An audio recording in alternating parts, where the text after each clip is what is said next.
রোদে পড়ছে পদ্মাপাড়ের জনপদ রাজশাহী। ঠাঠা সূর্য মাথার উপর ঢালছে আগুন তাপ, অস্থির করে তুলেছে প্রাণীকুলকে। এর মধ্যে জীবিকার তাগিদে যারা বের হচ্ছেন, একটু প্রশান্তি পেতে পান করছেন রাস্তার পাশে বানানো হরেক নামের শরবত। আর এসব শরবতে ব্যবহার করা হচ্ছে মাছের জন্য তৈরি বরফ, যা প্রাণকে সাময়িক প্রশান্তি দিলেও বাড়াচ্ছে স্বাস্থ্য ঝুঁকি। হাসান আল মবিনের ক্যামেরায় রাজশাহী বিভাগীয় প্রতিনিধি বদরুল হাসান লিটনের রিপোর্ট, জানাচ্ছেন রত্না জামান।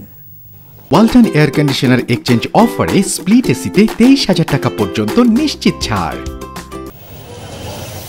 অব্যাহত অতি তীব্র তাপপ্রবাহের মধ্যে রাজশাহী নগরে রাস্তার পাশে ব্যাঙের ছাতার মতো গড়ে উঠেছে শরবতের দোকান। ফুটপাতের এসব শরবতে ব্যবহার করা হচ্ছে অস্বাস্থ্যকরভাবে বহন করা বরফ।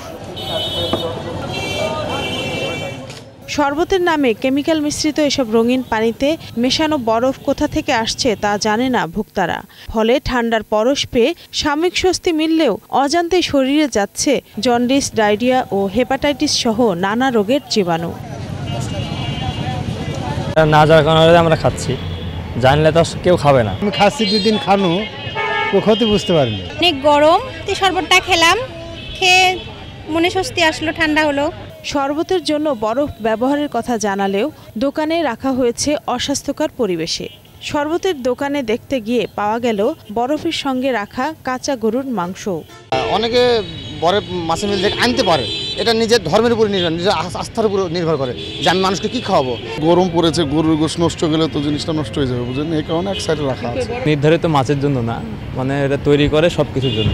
কারখানায় গিয়ে চোখে পড়ল বাইরে নোংরা ও ময়লা জায়গায় রেখে ভাঙা হচ্ছে বরফের খণ্ড। সেগুলো কিনে নিয়ে যাচ্ছেন শরবত বিক্রেতারা। মাছ ও লাশ সংরক্ষণে তৈরি বরফই কম দামে শরবত বিক্রেতারা কিনে নিয়ে যাচ্ছেন বলে জানালেও ক্যামেরার সামনে কথা বলতে রাজি হননি কারখানা শ্রমিক। সব কাজেই লাগে এটা, আপনার লাশের লেগেও লাগে। মানে আপনি এখন যদি নিয়ে যায় যদি ভালো কাজে যদি ব্যবহার করেন তাহলে ভালো কাজে ব্যবহার হবে, খারাপ কাজে ব্যবহার করলে খারাপ কাজে ব্যবহার হবে। এসব শরবত পানে তৃষ্ণা মিটলেও স্বাস্থ্যহানির ঝুঁকি বাড়ছে বলছেন চিকিৎসকরা।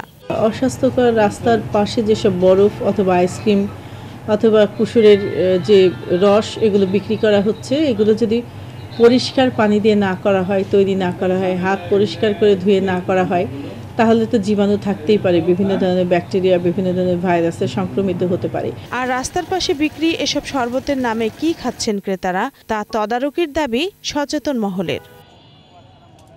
রত্না জামান, 21 টেলিভিশন।